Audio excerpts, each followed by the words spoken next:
السلام علیکم ورحمۃ اللہ۔ الحمد للہ وکفا وسلام علی من لا نبی بعد۔ اللہ مہربان کے فضل و کرم سے ہمارا آج کا سبق سورۃ الاعراف کی آیت نمبر 195، 196 اور 197 ہوگا انشاءاللہ۔ قرآن پاک کھول لیجئے۔ اعوذ باللہ من الشیطان الرجیم، بسم اللہ الرحمن الرحیم۔ الہم، آ کے معنی کیا، لہم ان کے، ارجل یمشون، ارجل پاؤں، یا پہلے بھی پڑھ چکے ہیں۔ یمشون وہ چلتے ہیں۔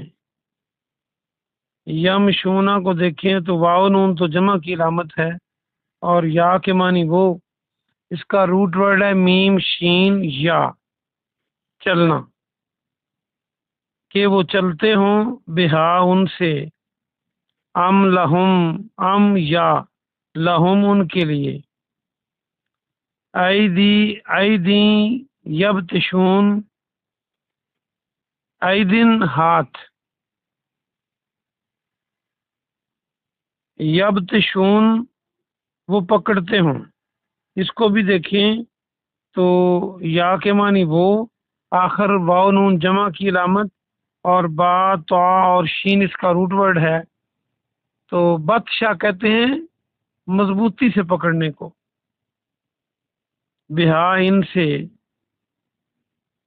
ام لہم یا ان کے لیے، آیون آنکھیں ہیں، آئین کی جمع، جس کا معنی چشمہ بھی ہوتا ہے، آنکھ بھی ہوتا ہے، اور چشمے سے بھی پانی نکلتا ہے اور آنکھ سے بھی نکلتا ہے، اس لیے اس کی ایک ہی عربی ہے۔ آیون یبصرون کہ وہ دیکھتے ہوں۔ یبصرون میں با صاد را اس کا روٹ ورڈ ہے، تو بصارت کا لفظ بن سکتا ہے، بصیرت کا بن سکتا ہے، دیکھنا۔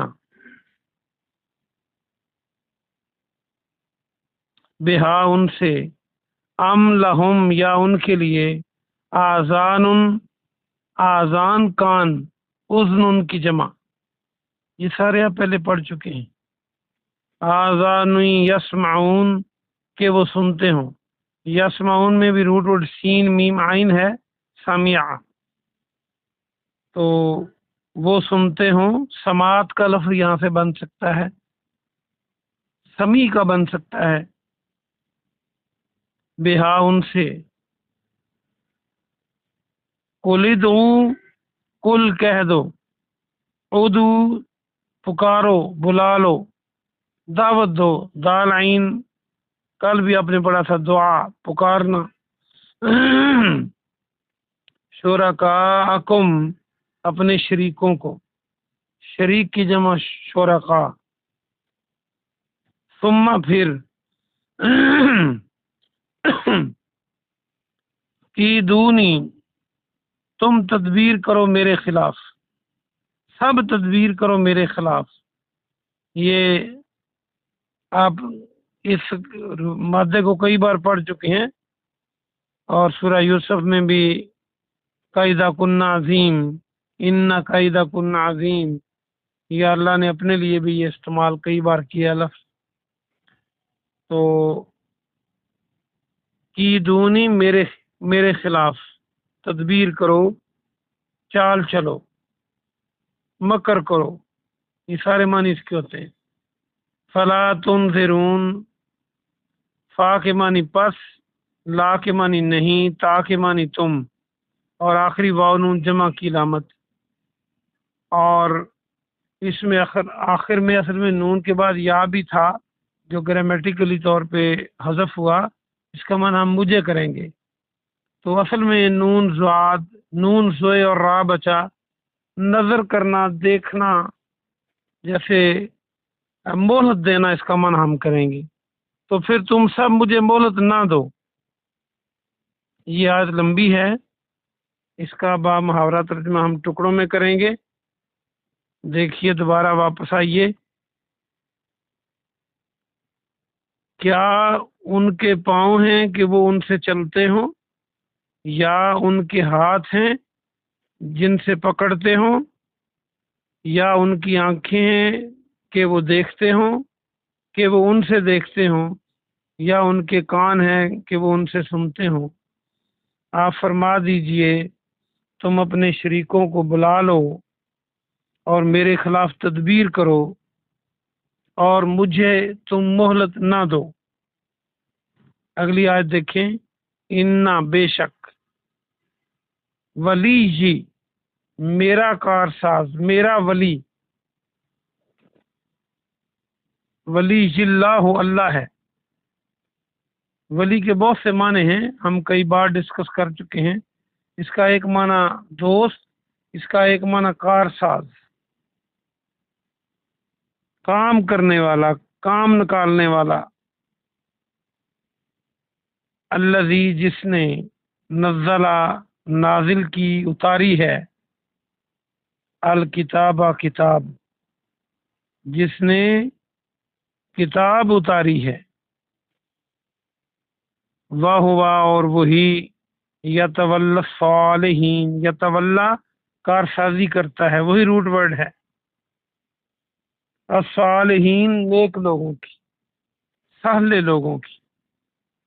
با محاورہ ترجمہ دیکھیے.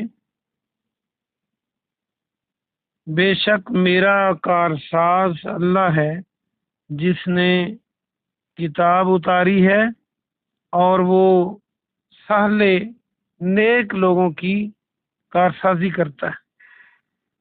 والذین تدعون من دونہ، والذین اور وہ جو تدعون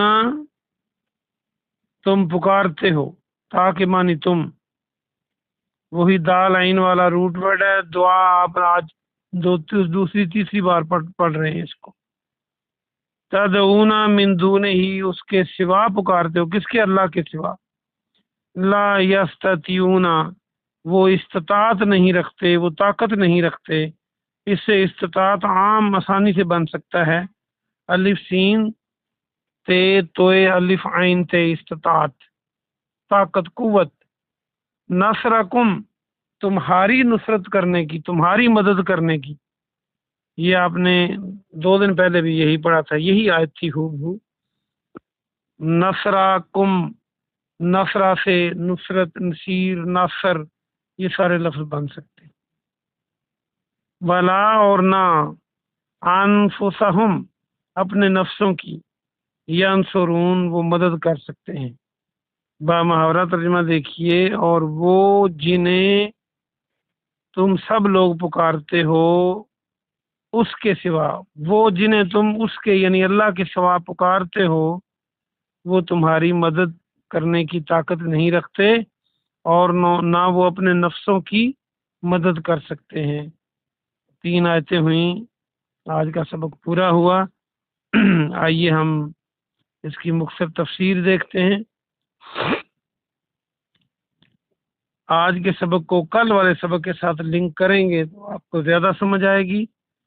کل والی جو آیت تھی اس میں اللہ نے فرمایا تھا کہ وہ تمہاری طرح کے بندے ہیں جن کو تم پکارتے ہو اللہ کے علاوہ، تو چاہیے کہ وہ جواب دیں اگر تم سچے ہو.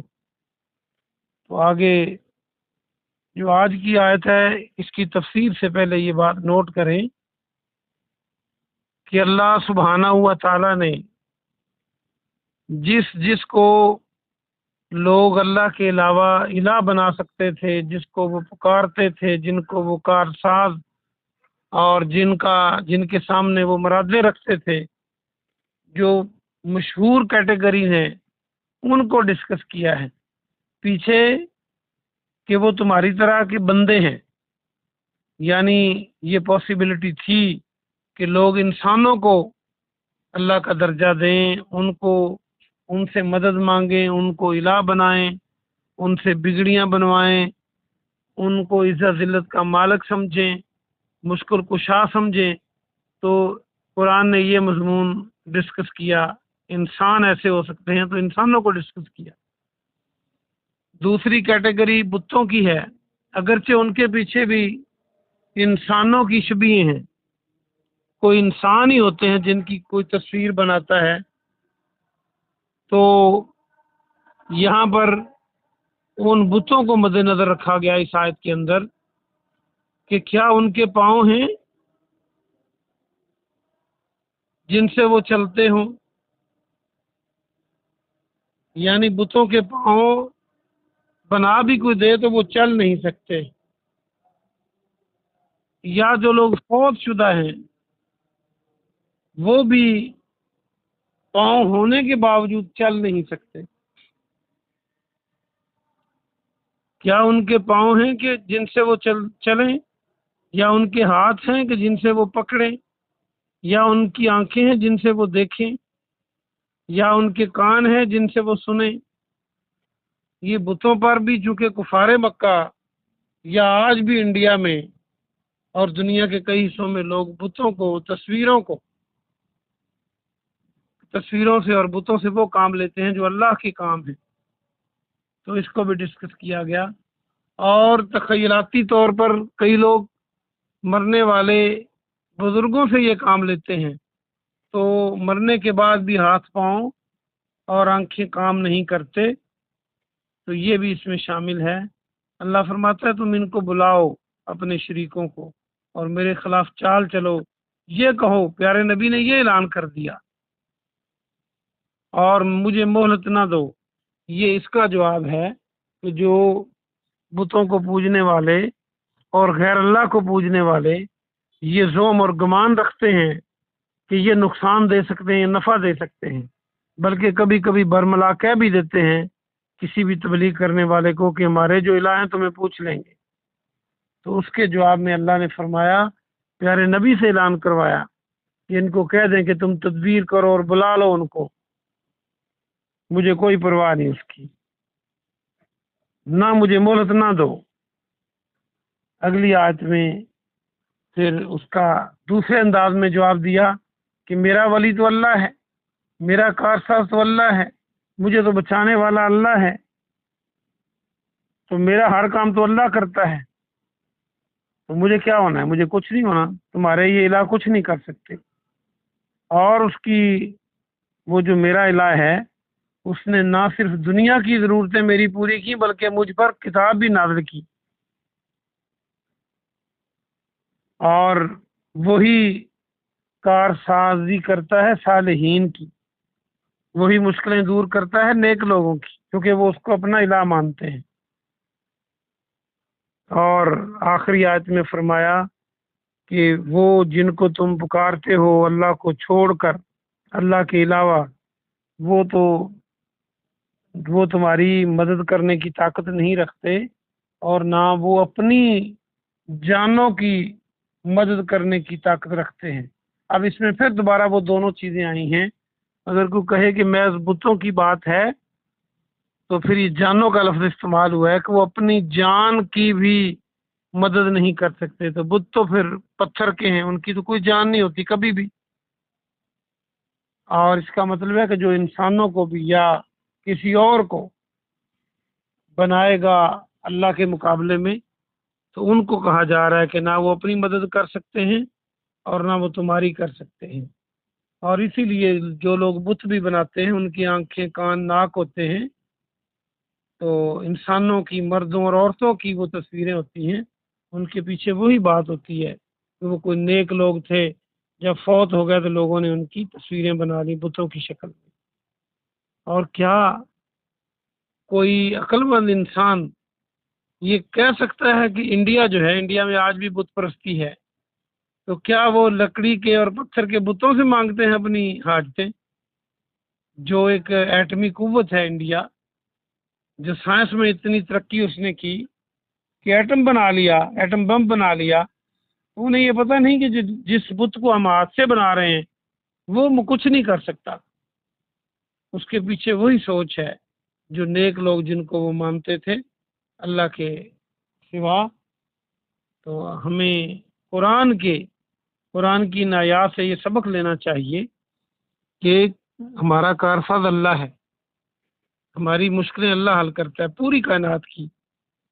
تو یہ عقیدہ بنانا چاہیے. یہ عقیدہ قرآن کے عین مطابق ہے، اور اس کے علاوہ جو عقائد ہیں وہ اپنے بنے ہوئے ہیں. قرآن ان کی مخالفت کرتا ہے، جیسا کہ آپ نے ان آیتوں میں پڑھا. اللہ پاک سے دعا ہے کہ اللہ پاک آپ کو اور مجھے عمل کی توفیق عطا فرمائے. سبحان ربک رب العزت عما یصفون وسلام علی المرسلین والحمد للہ رب العالمین.